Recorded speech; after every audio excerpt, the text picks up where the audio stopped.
Кыргыз Республикасынын президенти Садыр Жапаров бүгүн 11 ноябрда Туркия Республикасынын Стамбул шаарына иш сапары менен келди. Мамлекет башчысынын учагы Стамбул шаарындагы Ататүрк эл аралык аэропортуна конду. Аэропортто түрк тилдүү мамлекеттик кызматташтык кеңешинин катышуучу мамлекеттеринин желектери илинип, килем төшөлүп, ардак кароолдун ротасы тизилген.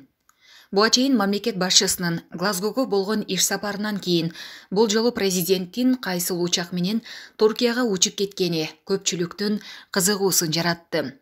Президенттик аппараттан мамлекет башчынын номер 1 Ту-154 М учагы менен Туркияга учуп кеткенин билдиришти. Садыр Жапаров Глазгого менчик Embraer LNH 1000 бизнес учагын жалдап кеткен. Аны ижарага алуу баасы учуунун саатына 12 000 евродон башталары маалым болгон. Бишкектеги бир катар май куюучу жайларда күйүүчү май сатып алууга чек коюлду. Бул тууралуу жергиликтүү ЖМКлар жазып чыкты. Маалыматка караганда бензинди 1000 сомдон ашык эмес баада сатып алууга болот. Өзгөчө чектөөлөр АИ-92 үлгүсүндөгү бензинге тиешелүү. Май куюучу жайдын кызматкерлери муну күйүүчү майдын жоктугу менен түшүндүрүүдө. Өткөн жумадан бери айрым май куюучу станциялар жабылды. Эмне болуп жатканын сурасаң, күйүүчү май жок деп айтышат деп жазылат маалыматта. Орусиялык блогер жана рэпер Дава Каймана аты менен белгилүү Давид Манукян кыргыз жигитке жакында эле чыккан iPhone 13 үлгүсүндөгү уюлдук телефон белек кылды. Бул тууралуу видеону Манукян соц тармактагы баракчасына жүктөгөн. Маалыматка ылайык, Москва шаарында курьер болуп эмгектенип жүргөн Эламан аттуу жигит Давага тамак жеткирип берген. Блогер аны үйүнө киргизип, тамактанууга чакырган. Эламан белгилүү блогерди көргөнүнө кубанычта экендигин жашырган эмес. Ал аниме стилинде сүрөт тартаарын айтып, блогер андан сүрөт тартып берүүсүн суранган. Дава кыргыз жигитинин талантына баа берип, катталуучуларына анын баракчасына жазылууга чакырды. Андан соң Дава кыргыз жигитке iPhone 13 үлгүсүндөгү уюлдук телефонду чын жүрөктөн белек катары кабыл алуусун суранган. Ички иштер министрдин имаратына өмүр бою сыртынан соттолгон Жаныш Бакиевдин сүрөтү илинди.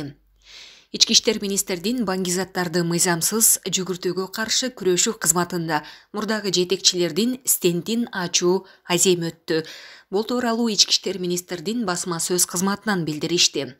Билдирүүгө ылайык 10 ноябрь күнү ачылыш азем болуп өткөн. Анда басма сөз кызматы тараткан сүрөттө жетекчилердин тактасында мурдагы президент Курманбек Бакиевдин энеси өмүр бою сыртынан соттолгон Жаныш Бакиевдин сүрөтү дагы илингенин көрүүгө болот. Аталган иш-чарага алгачкы жетекчилер Зеличенко, Рысалиев, Бейшенбаев, Ботобаев, Исмаилов, Матмусаев, Кулуев жана башкалар келип катышкан. Бул салтанаттын алкагында ардагерлерге, офицер кызматкерлердин жубайларына сыйлыктар тапшырылган. Ал эми ички иштер министрдин басма сөз кызматы бул боюнча комментарий бере элек. Бишкекте сүрөттү арзандатуудан баш тарткан кыз сабалды. Ошол эле учурда милиция эч кандай чара көрбөй жатат. Бул тууралуу Кактус медиа сайты кыздын жакындарына шилтеме берүү менен жазып чыкты. Маалыматка караганда 19 жаштагы Марина Байышбекова Роял ресторанында фотограф болуп иштейт. 25 сентябрда ресторандын конокторунун бири ага келип, сүрөттөрдү арзандатууну суранган. Ал баш тарткан. Эркектин ачуусу келип, кызды тилдей баштаган.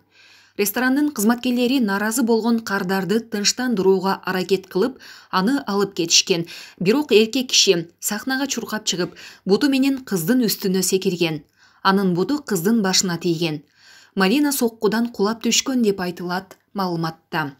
Окуя болгон жерге Аламүдүн райондук ички иштер башкармалыгынын кызматкерлери барып, эмнегедир кылмыш ишин козгобой, аны жосунсуз жорук катары өткөрүп жиберишкен. Башкача айтканда, кол салган жаран айыппул менен кутулуп кетиши мүмкүн. Ишти райондук ички иштер башкармалыгынын тергөөчүсү Адилет Мыкыбаев жүргүзүүдө.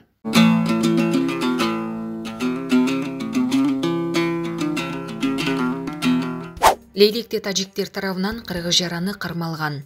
Аны мекенге кайтаруу чаралары көрүлүп жатат.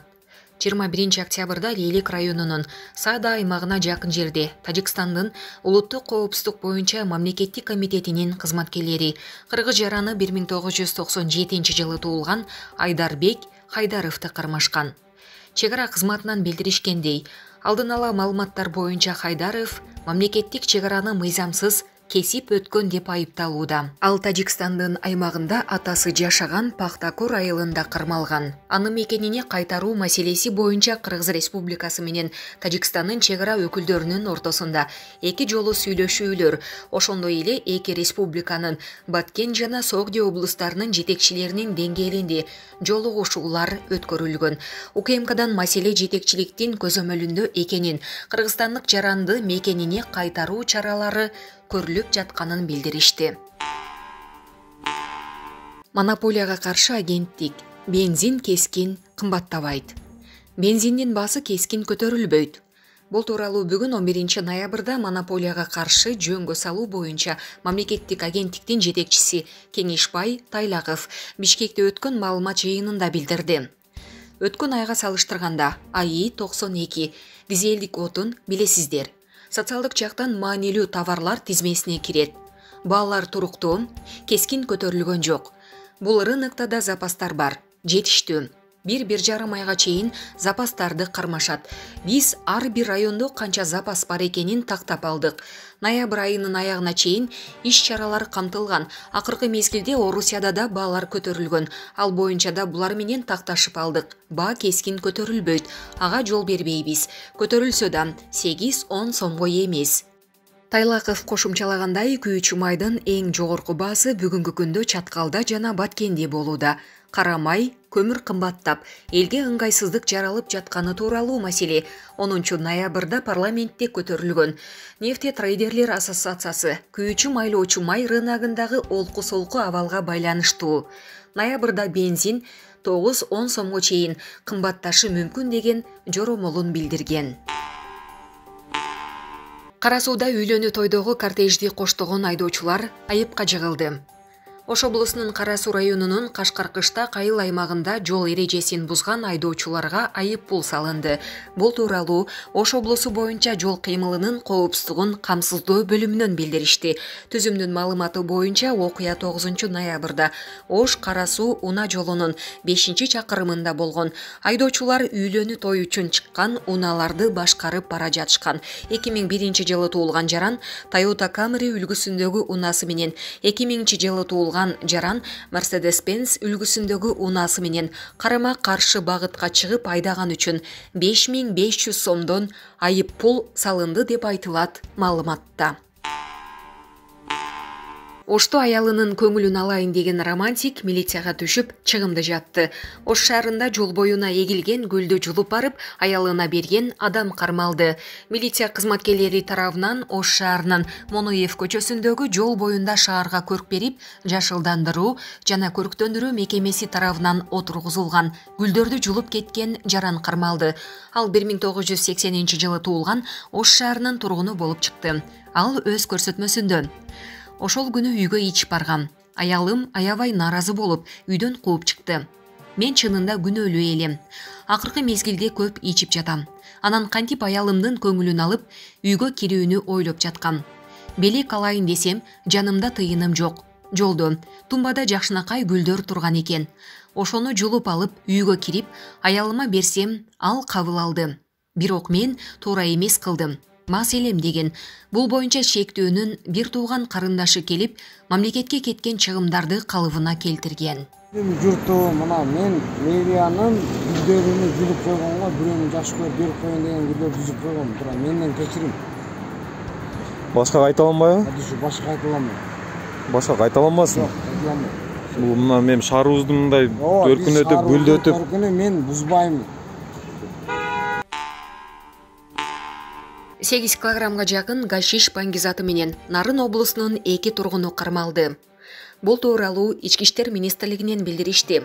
14 октябрда түнкү саат 2:00 Бишкек Ош унаа жолунда 1997 жылы туулган жарандын башкаруусундагы Honda Fit үлгүсүндөгү унаа токтотулган. Унаанын ичинде 1996 жылы туулган жигит да болгон.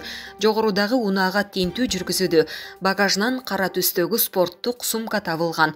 Анын ичинде скотч менен оролгон таңгакталган өзгөчө жыты бар кара күрөң түстөгү 15 таңгактагы зат табылган. Экспертизанын корутундусуна ылайык табылып алынган зат жалпы салмагы 7 кг 491 граммды түзгөн гашиш баңгизаты болуп чыкты. Азыркы учурда кармалган жарандар Токтогул райондук ички иштер башкармалыгынын убактылуу кармоочу жайына киргизилди.